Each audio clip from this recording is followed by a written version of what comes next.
The moving truck arrived at 8 o'clock in the morning, and I thought it belonged to my neighbor. That is the sentence I keep repeating whenever people ask me when everything started. The truth is, I had no idea my life was about to change. I was 74 years old, standing in the kitchen of the home where I had spent nearly 4 decades, pouring myself a cup of coffee and watching the California sunlight spill across the backyard. The roses were blooming along the fence. The wind chimes my late husband had hung years ago moved gently in the breeze. It felt like any other Tuesday. Then I looked out the front window and saw a large moving truck pull into my driveway. First, I barely paid attention. Neighbors were always coming and going. But when 2 men climbed out and started walking toward my front door carrying clipboards, a strange feeling settled in my stomach. A few minutes later, the doorbell rang. I opened the door and smiled politely. "Can I help you?" One of the men glanced down at his paperwork. "We are here for the scheduled move." I frowned. "I think you have the wrong address." The man exchanged a look with his coworker. "Ma'am, this is 1847 Willow Creek Drive, correct?" "Yes." He checked his clipboard again. "Then this is the correct property." Before I could ask another question, a black luxury SUV pulled into the driveway behind the truck. My son Ryan stepped out from the driver's seat. For a moment I felt relieved. Surely he would clear up the misunderstanding. Instead, he walked toward me with an expression I could not read. "Mom," he said quietly, "can we talk?" Something in his voice made my heart beat faster. What is going on? Ryan looked past me into the house. Then he took a deep breath. "The house has been sold." I laughed because the alternative was impossible. "Very funny." He did not laugh back. "Mom, I am serious."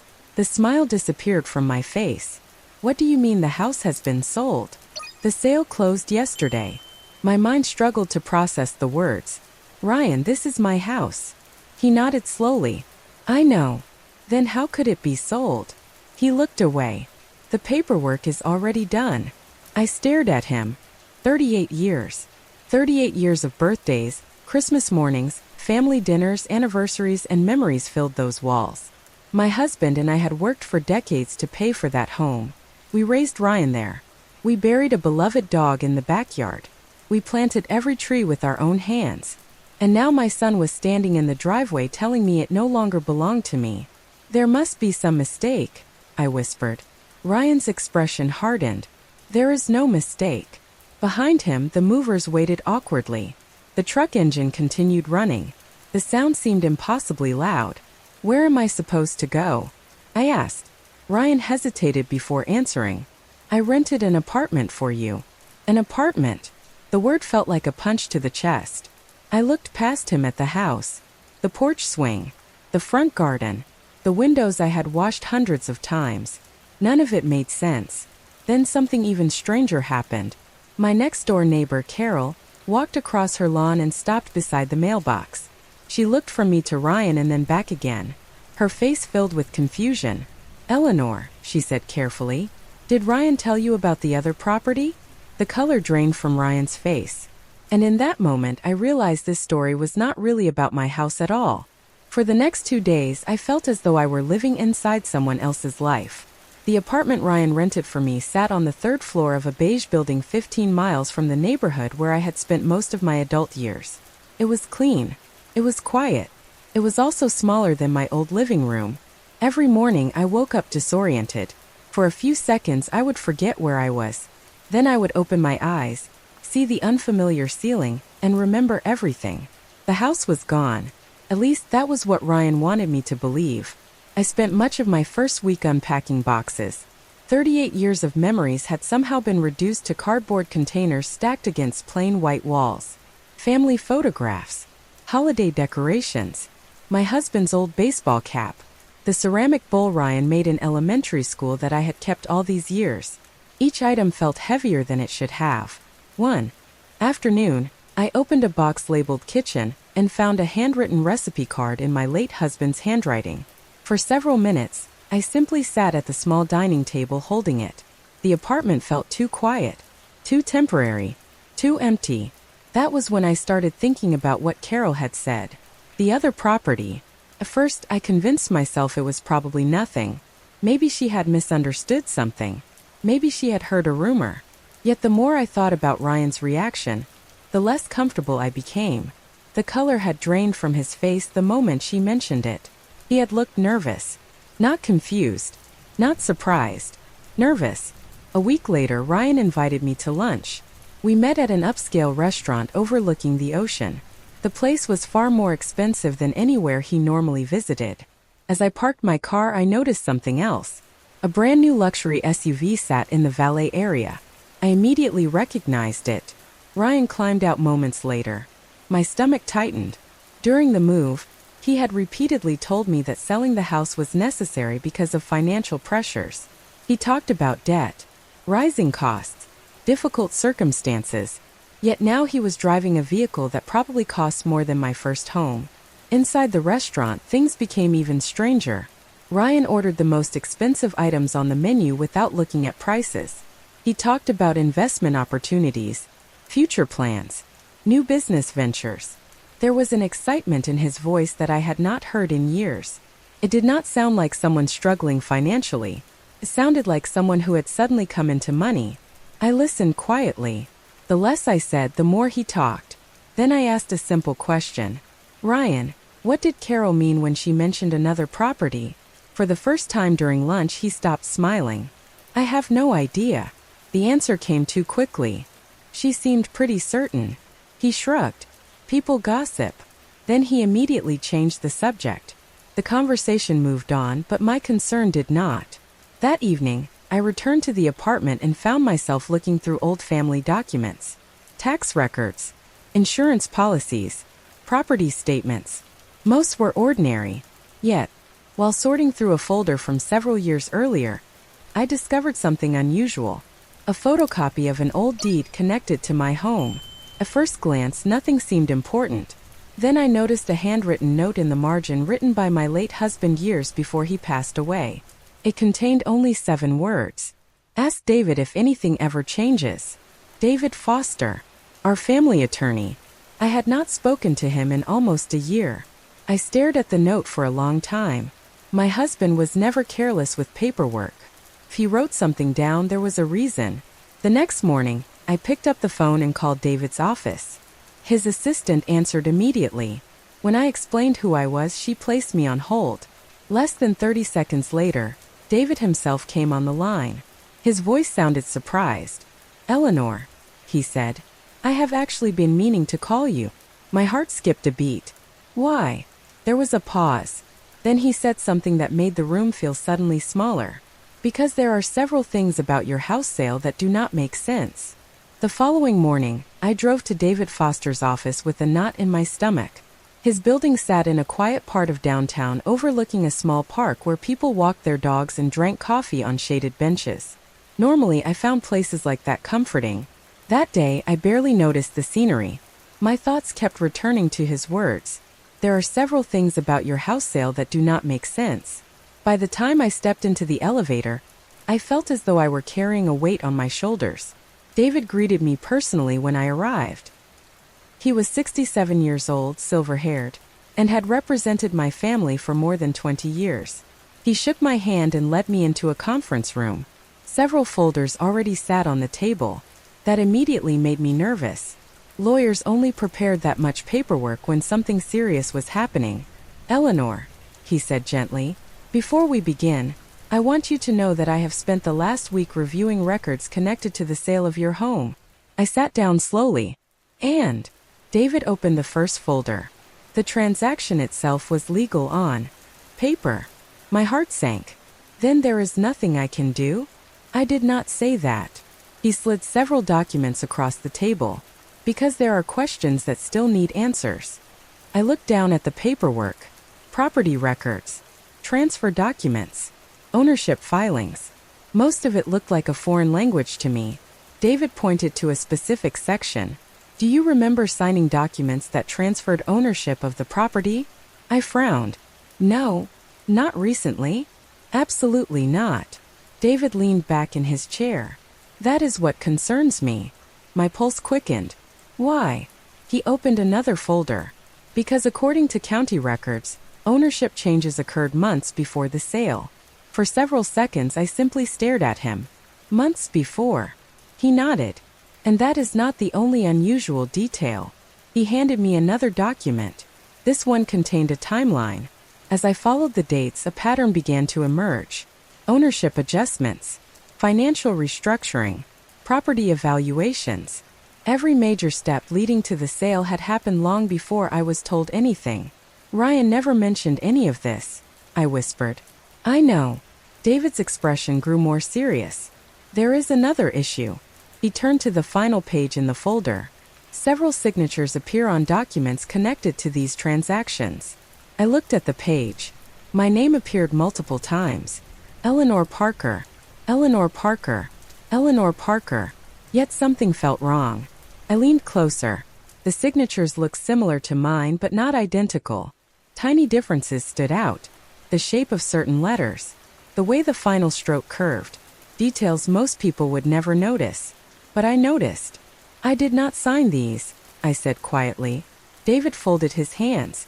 That is exactly what I suspected. The room suddenly felt colder. I looked out the window at the park below. People continued their ordinary lives, completely unaware that mine seemed to be unraveling. What happens now? I asked. David hesitated. That depends on what we uncover next. He reached into another folder and removed a single envelope. This arrived at my office yesterday. The envelope looked ordinary, white, unremarkable. Yet David handled it as though it contained something important. Who sent it? I asked. There was no return address. My stomach tightened. He opened the envelope carefully and slid out a property report. At first, I did not understand what I was looking at. Then my eyes found the purchase information. The property had been acquired less than 3 months earlier. The estimated value exceeded $3 million. My breath caught in my throat. Whose property is this? I asked. David turned the report toward me and pointed to the owner listed at the bottom of the page. The name staring back at me was Ryan Parker. For several seconds, I could not take my eyes off the name at the bottom of the report. Ryan Parker, my son, the owner of a property worth more than $3 million. The room seemed unusually quiet. I could hear the faint hum of the air conditioner and the distant sound of traffic outside David's office, but everything else faded into the background. There has to be some explanation, I said finally. David nodded. That is exactly what we need to determine. He slid another document toward me. The property was purchased less than 3 months ago. I looked at the date again. It was impossible to ignore the timing. The purchase had occurred shortly after my house was sold. My stomach tightened. Ryan told me he was struggling financially. David folded his hands. I know.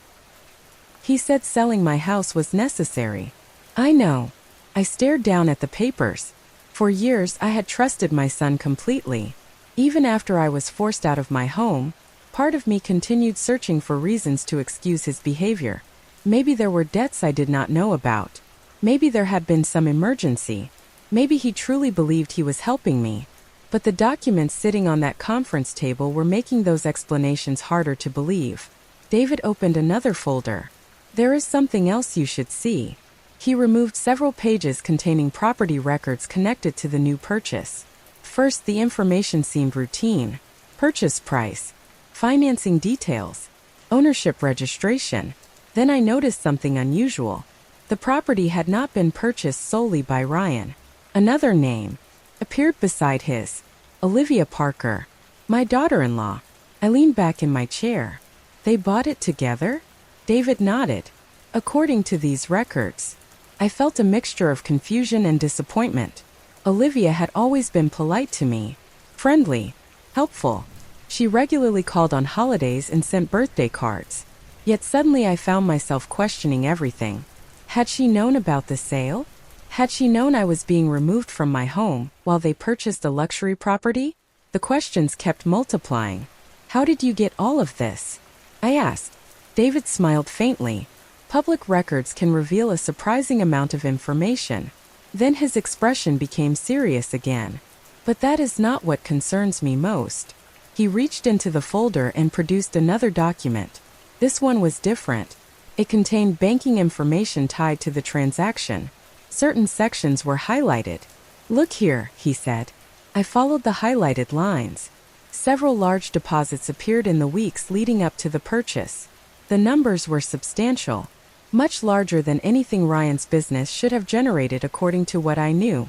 Where did this money come from? I asked. That, David said carefully, is the question I have been trying to answer. He stood and walked toward the window overlooking the park.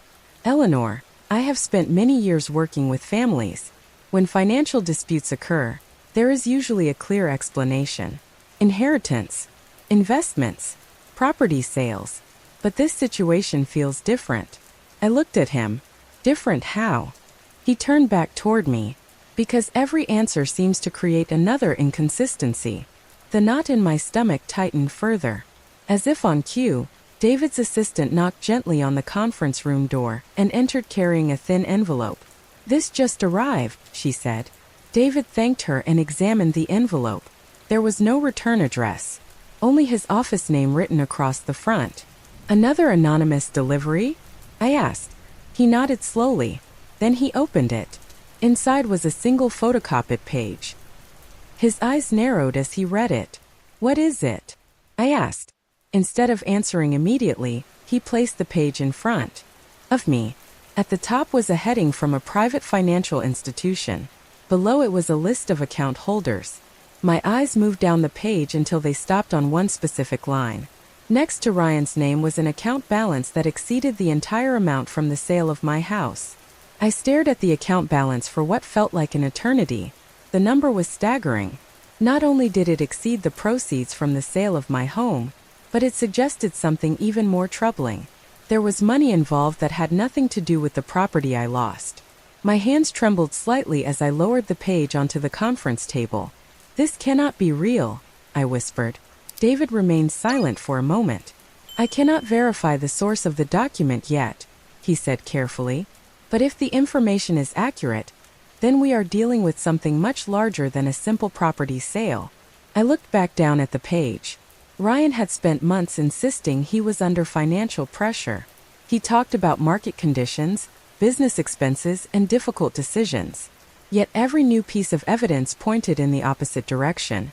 He was not becoming poorer. He was becoming wealthier. The drive back to my apartment felt longer than usual. My thoughts raced from one possibility to another. None of them made sense. By the time I arrived home, the sun was beginning to set. The parking lot glowed orange beneath the evening light. I climbed the stairs slowly and unlocked my apartment door. For the first time since moving there, I did not immediately feel sadness. Instead, I felt curiosity. Something was hidden beneath all of this. Something Ryan desperately wanted to keep secret. The next morning, I received an unexpected phone call. It was Carol.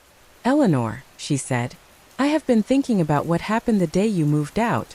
I sat down at the kitchen table. What about it? There is something I probably should have told you earlier. My pulse quickened. What is it? About 6 months ago, I saw Ryan showing your house to people. I frowned. Showing it? Yes. Several times. I felt a chill run through me. 6 months ago? Maybe a little longer. I remember because it was around the time my grandson visited for summer break. I closed my eyes. 6 months earlier, I was still living comfortably in my home. Nobody had mentioned selling it. Nobody had discussed ownership changes. Yet Ryan had apparently been conducting private showings behind my back. Are you sure? I asked. Absolutely. Carol sounded certain. At first, I assumed you knew about it. After the call ended, I sat quietly for several minutes. The timeline was becoming increasingly difficult to ignore. Whatever Ryan was planning, it had started long before he forced me out. Long before the moving truck arrived. Long before he claimed financial hardship. Later that afternoon, David called. His voice carried a level of excitement I had not heard before. Eleanor, I found something. My heart immediately began racing. What? I was reviewing old records connected to your husband's estate. My late husband had passed away 8 years earlier. Most of those files had not been touched in years. And, David paused. There is a property listed in one of the supplemental schedules. I frowned. Another property? Not exactly. He hesitated. It is more like an ownership interest. I did not understand. What does that mean? It means your husband retained partial rights connected to a piece of real estate that was never fully transferred after his death. I sat up straighter. Why would that matter now? David exhaled slowly. Because the address attached to those rights is the same address as the luxury property Ryan purchased. For several seconds I could not speak. The apartment suddenly felt very small. You are saying my husband's name is connected to Ryan's property? Yes. David's voice remained calm. And based on what I am seeing, I do not think that is a coincidence. I looked out the window toward the distant city skyline. Every answer seemed to uncover another layer of mystery, but for the first time a pattern was beginning to emerge. Ryan had not simply sold my house. Somehow, he had built his entire plan around a secret that started years before my husband died. And whatever that secret was, it was buried inside a piece of real estate he never expected anyone to investigate.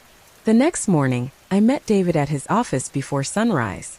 Neither of us wanted to wait any longer. The discovery connecting my late husband's estate to Ryan's luxury property had changed everything. For weeks, we had been following money, documents, and suspicious transactions. Now, for the first time, we were looking at something that existed long before the sale of my home. David already had several boxes waiting on the conference table when I arrived. They contained estate records that had been stored for years. Dust covered some of the folders. Others had yellow sticky notes attached to them in my husband's handwriting. Seeing those familiar notes immediately brought back memories. My husband had always been organized. He documented everything. He believed important decisions should leave a paper trail. As David sorted through the files, I found myself wondering whether my husband had anticipated some future problem. Look at this, David finally said. He opened a thick binder and turned it toward me. Inside was a supplemental estate schedule created shortly before my husband's death. Most of it listed ordinary assets, investment accounts, insurance policies, retirement funds. Then I saw a section marked separately from everything else. The heading referenced a limited ownership interest connected to a real estate development partnership. This is the same property? I asked. David nodded. The same address. I stared at the page. Why did my husband never mention it? He may have intended to, David replied. Or he may have assumed it would eventually be handled through the estate. We continued reading. The deeper we went, the more unusual the situation became. According to the records, my husband retained partial rights that were never formally extinguished. Those rights remained attached to the property for years after his death. In theory, they should have been disclosed during any future transaction involving the land. Yet somehow, Ryan had acquired ownership without those rights ever being addressed. David leaned back in his chair. That should not have happened. My pulse quickened. Meaning someone either overlooked these records or deliberately avoided them. The room fell silent. Neither explanation was comforting. A few hours later, David arranged access to additional property filings. Together, we reviewed every document connected to the luxury estate Ryan purchased. First, everything appeared routine. Then we reached a series of transfer agreements completed shortly before the purchase. Several signatures appeared throughout the paperwork. Some belonged to attorneys. Some belonged to corporate representatives. One name appeared repeatedly near the bottom of multiple pages. Ryan Parker. I expected that. What I did not expect was another signature beside his. Olivia Parker. My daughter-in-law had participated directly in nearly every major transaction. The realization left me unsettled. This was no longer a story about one impulsive decision. It was beginning to look like a coordinated plan. David continued turning pages. Suddenly he stopped. There it is. I leaned forward. A single paragraph had been highlighted in an archived legal memorandum created years earlier. The document explained that any future sale or transfer involving the development required notification of all surviving estate interests connected to the original partnership. My name appeared on the list. I felt my breath catch. Nobody ever contacted me, I said. Exactly, David replied. Which means the people handling these transactions were operating with incomplete information. The significance hit me immediately. If the required disclosures never occurred, then many of the assumptions supporting Ryan's purchase could be challenged. For the first time since losing my home, I felt something resembling hope. Not certainty, not victory, but hope. Then David opened the final folder. Inside was a recently obtained communication log connected to the property acquisition. Most of the messages were routine business correspondence. One entry, however, stood out. It referenced a private meeting held 6 months before my house was sold. A meeting attended by Ryan, Olivia, and 2 representatives from the development partnership. David slowly slid the page across the table. "Eleanor," he said quietly, "this meeting took place before any of the events Ryan told you about." I looked down at the date. My heart immediately sank, because 6 months earlier, my son had already been planning something he never intended for me to discover. After discovering the meeting records, David advised me to do something that felt completely unnatural. He told me to remain silent. Every instinct urged me to confront Ryan immediately.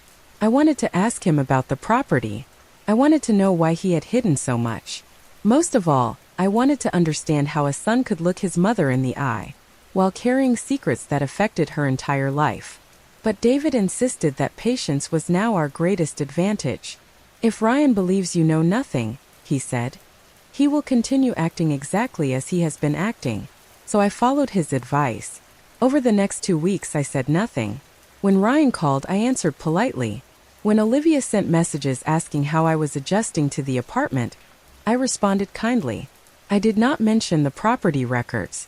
I did not mention the ownership interests connected to my husband's estate. Most importantly, I did not mention the private meeting that took place months before my house was sold. The result was remarkable. The more comfortable Ryan became, the more information seemed to surface. One evening, he invited me to dinner at his new property. It was the first time I had seen it in person. The estate sat behind a gated entrance overlooking rolling hills outside the city. As I drove up the winding driveway, I felt a strange mix of sadness and disbelief. The house was enormous. Stone walkways, large windows, professionally landscaped gardens. Everything about it reflected wealth. Yet only a few months earlier, Ryan had claimed financial hardship as the reason my home needed to be sold.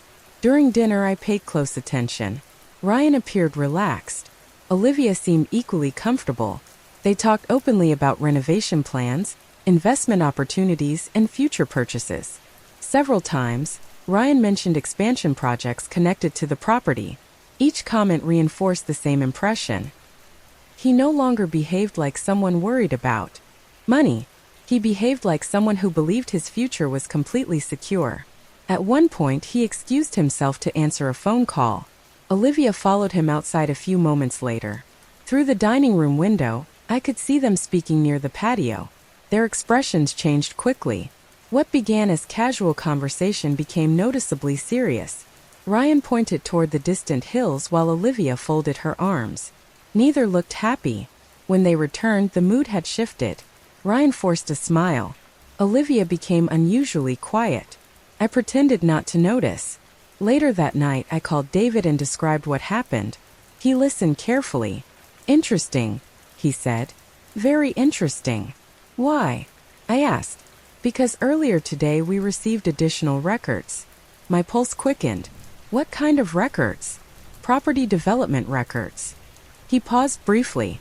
"The partnership connected to your husband's estate is preparing another transaction." I sat upright. "Another transaction?" "Yes." His voice grew more serious. "And Ryan appears to be involved." The following week brought even more surprises. An anonymous package arrived at David's office. Inside was a collection of copied emails. Most were incomplete, but several references stood out immediately. The messages discussed deadlines, ownership complications, and concerns about disclosures. One line in particular caught David's attention. The writer warned that unresolved estate interests could create significant problems if discovered. No names were mentioned, but the timing matched everything we had already uncovered. The deeper we looked, the clearer the picture became. Ryan had not simply made a series of bad decisions. He appeared to be rushing towards something. A larger deal. A larger profit. A larger opportunity. And in his rush, He was leaving behind more evidence than ever before. Then, late one Friday afternoon, David called again. His voice carried a level of certainty I had never heard before. "Eleanor," he said quietly, "I think Ryan just made the mistake we have been waiting for." I arrived at David's office early Monday morning. The moment I stepped into the conference room, I knew something had changed. The table was covered with organized folders. Several legal binders sat stacked near the window. David stood beside a large screen reviewing documents. He looked tired, but there was something else in his expression. Confidence. For months, every new discovery raised more questions. This time it seemed we finally had answers. "What happened?" I asked as I took my seat. David closed a folder and looked directly at me. "Ryan completed a filing 3 days ago." My pulse quickened. What kind of filing? The kind that should never have been submitted while unresolved estate interests were still attached to the property. He handed me a document. I studied the pages carefully. Much of the language was technical, but the conclusion was obvious. Ryan had formally represented himself as having complete authority over assets connected to the development partnership. The problem was that the records we uncovered showed otherwise. My name still appeared in the chain of interests inherited from my late husband. Certain disclosures had never been completed. Certain notifications had never been provided. "He certified all of this?" I asked quietly. David nodded. "In writing?" For a moment, neither of us spoke. Then he turned toward the screen. "There is more." A series of documents appeared. Property filings, meeting records, correspondence logs. The timeline stretched across several years. As David walked me through each event, the pattern became impossible to ignore. 6 months before my house was sold, Ryan attended the private meeting connected to the development project. Shortly afterward, ownership adjustments began appearing in various records. Then came the restructuring of my property, then the sale, then the purchase of the luxury estate. Every major event fit together like pieces of a puzzle. None of it looked accidental anymore. "He needed control of your property," David said. "Not because of financial hardship, because it strengthened his position in a much larger transaction." I stared at the timeline. Suddenly, the entire story looked different. My house had never been the ultimate goal. It had been part of a larger plan, a stepping stone, an asset he believed he needed to secure something even bigger. "What happens now?" I asked. David smiled slightly. "Now we bring everyone into the same room." 2 weeks later, a formal review meeting was scheduled. Representatives from the development partnership agreed to attend. Legal counsel would be present. Several financial administrators would participate remotely. Ryan and Olivia were invited as well. Officially, the meeting concerned unresolved estate matters. Unofficially, it was the moment everything would finally come into the open. The morning of the meeting, I felt surprisingly calm. Months earlier, I would have been terrified. Now I simply wanted the truth. Ryan arrived 10 minutes late. Olivia followed closely behind him. Both appeared confident, relaxed. They greeted me politely before taking seats across the conference table. If they suspected what David had uncovered, they gave no indication. The meeting began routinely. Financial summaries were reviewed. Property records were discussed. Several technical questions were answered. For nearly half an hour, nothing unusual happened. Then David stood and approached the screen. "Before we conclude," he said, "there is one final matter requiring clarification." The room grew noticeably quieter. He displayed the timeline we had spent months building. Every meeting, every transfer, every filing, every ownership record. One by one, the pieces appeared on the screen. I watched Ryan's expression carefully. At first, he seemed mildly annoyed, then concerned, then something else. For the first time since this began, he looked genuinely uncomfortable. David continued calmly. "These records reveal a sequence of events that requires explanation." He clicked to the next document, then another, then another. The evidence spoke for itself. Nobody interrupted. Nobody needed to. By the time the final page appeared, the room had fallen completely silent. Ryan stared at the screen without saying a word. Then David displayed the document filed 3 days earlier. The same document containing the certification. The same document carrying Ryan's signature. And at that exact moment, everyone in the room understood the same thing. The secret Ryan had spent months hiding was no longer hidden. The silence inside the conference room lasted longer than anyone expected. Ryan stared at the screen while the timeline remained visible behind David. Olivia sat beside him with her hands folded tightly in her lap. Around the table, attorneys, financial administrators, and development representatives reviewed the documents one final time. Nobody appeared confused anymore. The questions that had dominated the previous months had finally been answered. What remained was deciding what happened next. David spoke calmly. The purpose of this review is not punishment. It is clarification. His voice carried across the room. Several transactions and ownership representations were completed without full disclosure of existing estate interests. He turned toward the representatives from the development partnership. Those omissions affected multiple decisions. One of the senior representatives nodded. "We agree." Ryan finally looked up.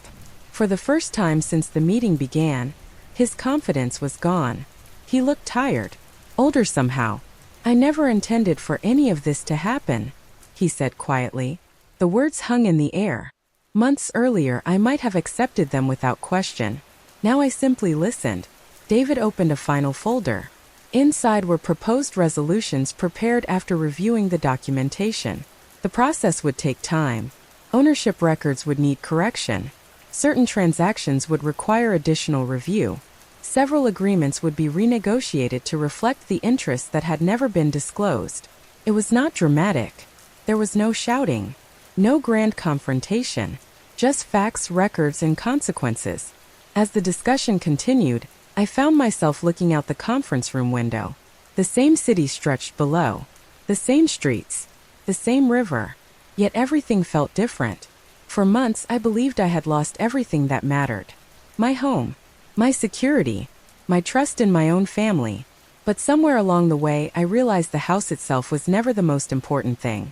The real loss had been certainty, the belief that the people closest to me would always act with honesty, rebuilding that would take longer than any legal process. Several weeks later, I met David one final time. We sat in his office overlooking the park where autumn leaves now covered the walking paths. He handed me a completed packet of documents. "It is finished," he said. I opened the folder slowly. The updated records reflected the corrections made during the review process. Estate interests had been acknowledged. Ownership issues had been resolved. Financial adjustments had been negotiated. Most importantly, the truth now existed in writing. No more hidden meetings. No more unexplained transactions. No more secrets buried inside paperwork. As I left his office that afternoon, I felt lighter than I had in a very long time. A month later, I visited my old neighborhood. The house still stood exactly where it always had. The roses remained along the fence. The maple tree in the front yard was beginning to change colors. I parked across the street and sat quietly for several minutes. Surprisingly, I did not feel anger. I did not even feel sadness. What I felt was gratitude. That house had given me decades of memories. It had sheltered my family through good years and difficult ones. Nothing that happened afterward could erase that. Later that evening, I returned to my apartment. For the first time since moving in, it no longer felt temporary. The photographs on the shelves felt familiar. The furniture felt comfortable. The rooms felt like mine. I walked to the window and watched the sunset spread across the skyline. My phone buzzed with a message from Ryan. The text was short.